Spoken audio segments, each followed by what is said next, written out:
कहिएगा कि अगर हम बात करें अफवाज की जानिब से इन ऑपरेशंस की, तो माजी में भी इस तरह के ऑपरेशंस किए गए हैं।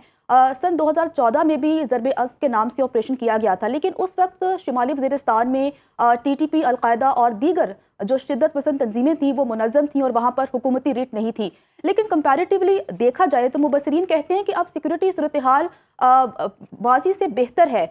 तो अब इस तरह का ऑपरेशन किया जा रहा है, क्या इसका मकसद ये है कि चीन की जानिब से किसी किस्म का प्रेशर है, क्योंकि जो चीनी पाकिस्तान में काम कर रहे हैं उन पर अटैक्स हो रहे हैं, चीनी वफ़द भी पाकिस्तान का दौरा करने जा रहा है, आप क्या कमेंट करेंगे इस पर? जी, एक तो जब किसी भी रट से अंडरटेकिंग के साथ आप ऑपरेशन लगा दें तो लोग समझते हैं शायद ये बहुत बड़ी मिलिट्री कार्रवाई है। अभी भारत ने इवैक्यूएट किए हैं यूक्रेन से, काबुल से, उनका नाम रखा था ऑपरेशन गंगा शक्ति, हालांकि उसमें शायद सिविलियन एयरक्राफ्ट्स हैं और मेनली एक रेफरेंस पॉइंट होता है। जिस आपके प्रोग्राम्स है, किसान प्रोग्राम है या आपका सेहत कार्ड था, तो एक रेफरेंस पॉइंट होता है जिसके इर्द गिर्द भी चीज़ें मूव करती हैं। एक तो इससे मेरे ख्याल परेशानी की ज़रूरत नहीं है, और जिस आपने कहा और वज़ीर-ए-आज़म हाउस से आज सुबह भी आई थिंक इसकी क्लैरिफिकेशन आई कि ये कोई बहुत बड़ा मिलिट्री ऑपरेशन, इसमें 4-5 इंपॉर्टेंट चीज़ें हैं जो आई थिंक ऑलरेडी हाईलाइट हुई हैं। एक तो कैपेसिटी बिल्डिंग है, law enforcement agency specially civil side की, पुलिस की है और ऑल अक्रॉस द बोर्ड है, यानी चारों सूबों में।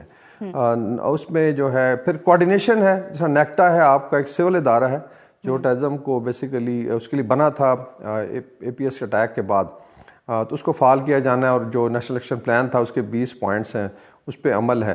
फिर ओनरशिप का असल में जो इशू है वो ओनरशिप का है, और मेरे ख्याल मिलिट्री ने 2-3 चीज़ें बड़ी इंपॉर्टेंटली आई थिंक सामने रखी हैं कि अगर आपने हमारे हाथ बांध के पीछे और दहशतगर्दों से लड़ाना है और उसमें डेफिनेटली शोदा कुर्बानियाँ देने ऑफिसर्स और जवान, तो वो नहीं होगा।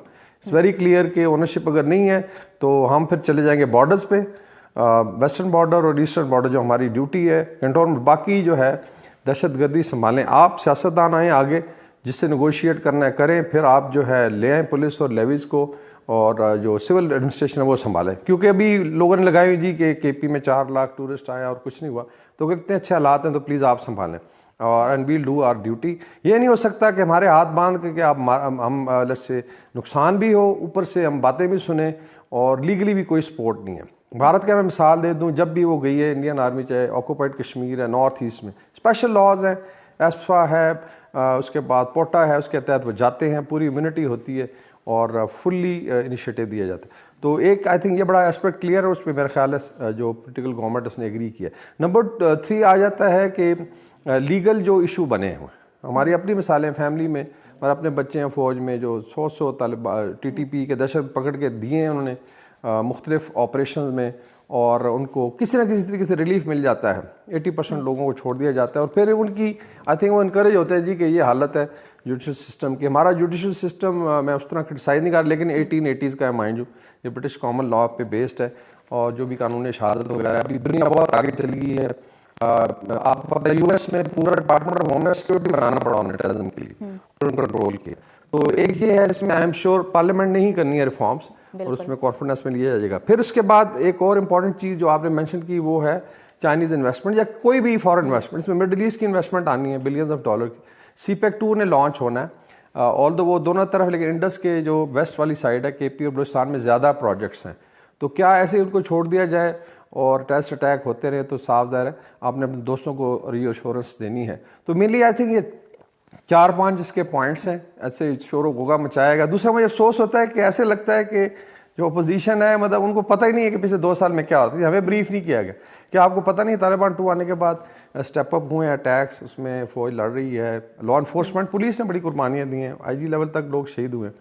तो ये I think it's point scoring, hair splitting है। फरमाइएगा कि जो ऑन ग्राउंड इंटेलिजेंस बेस्ड कार्रवाइयाँ होनी हैं वो तो इस ऑपरेशन का डेफिनेटली हिस्सा होंगी। क्रॉस बॉर्डर जो वाक़यात पेश आते हैं, जो वहाँ से कार्रवाइयाँ या दहशत गर्दी के वाक़यात जो किए जाते हैं पाकिस्तान में, मुख्तलिफ लेवल्स पर इन मामलात को उठाना उन ममालिक के साथ, चाहे वो अफ़गानिस्तान हो चाहे वो भारत हो, वो भी क्या इस ऑपरेशन का हिस्सा मुमकिन तौर पर हो सकते हैं? जी बिल्कुल, उसमें आई थिंक ये एक्चुअली तो पहले डिस्प्ले किया गया, मार्च में भी हुआ, आपने देखा है। अच्छा, अभी जो है ट्रांसफ्रंटियर के लिए आपको बूट्स ऑन ग्राउंड नहीं चाहिए, हाईटेक वेपन सिस्टम्स हैं, ड्रोन वॉरफेयर और बड़ी सर्वेलेंस। एक अनफॉर्चुनेट हमारा हुआ ईरान के साथ स्क्रमिश कह लें, तो कोई पाकिस्तानी फौज अंदर नहीं गई, आपने रिमोटली उसको अटैक किया टेररिस्ट की जो हाइड आउट्स थी। तो वो कैपेसिटी है और इसमें अल्लाह ताला ने बड़ी पाकिस्तान को कामयाबी दी है। फिर ये भारत का, अच्छा आपने मेंशन किया, भारत के डेथ स्क्वाड तो पूरी दुनिया में फिर हैं। कनाडा में आपको पता है, इनका अमेरिका में इशू बना हुआ है, यूके में अवतार सिंह खंडा का मर्डर था या नजर का, और पाकिस्तान में रिपोर्ट्स हैं कि इन्होंने 15-20 जो है लोगों को टारगेट किया है थ्रू द डेथ स्क्वाड, जो शायद मिडल ईस्ट से ऑपरेट कर रहे थे। और तो उनका कला कमा इंशाल्लाह होना है। इट कांट बी अलाउड कि जी भारत करे, जो अंदर जवाब देना है वो फिर उस पर मैं डिस्कस नहीं करता किस तरीके से भारत के अच्छा अंदर सर, जवाब दिया जाएगा। इस हवाले से तो आपने हमें बता दिया सर, इस तरह की खबरें भी आ रही हैं जिस तरह से रिसेंटली सानिया सवाद पेश आया, तो क्या ऑपरेशन अज़्म इस्तेहकाम जो है वो इस तमाम तर मामले को भी टैकल करेगा या उसके अंडर इन शिद्दत पसंदों के खिलाफ भी कोई कार्रवाई होगी? जी, अगर आप नेशनल एक्शन प्लान पढ़ लेना, उसके मैं 20 मेजर पॉइंट्स हैं, शायद ज़्यादा हो जो सब पॉइंट्स हैं, उसमें जो है काउंटर वायलेंट एक्सट्रीमिज़म एक बहुत बड़ा पॉइंट है। इसके अंदर ना सिर्फ एजुकेशन सेक्टर है, इसमें रिहेबिलिटेशन है, विनिंग हार्ट्स एंड माइंड्स और लोगों को कन्विंस करना है, और मीडिया कैंपेन्स है। तो क्योंकि ये सारा वायलेंट एक्सट्रीमिज़म का रिजल्ट है, ये मतलब परसे टेररिज्म नहीं था।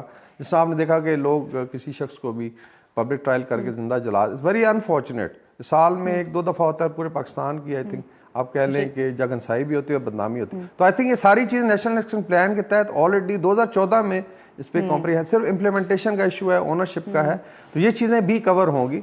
उसको बड़े सटल तरीके से जिस तरह हमारा चैनल है वो करता है, इस तरीके से मीडिया में, एकेडमिया में, स्टूडेंट्स के साथ और आवाम को भी एजुकेट किया जाएगा।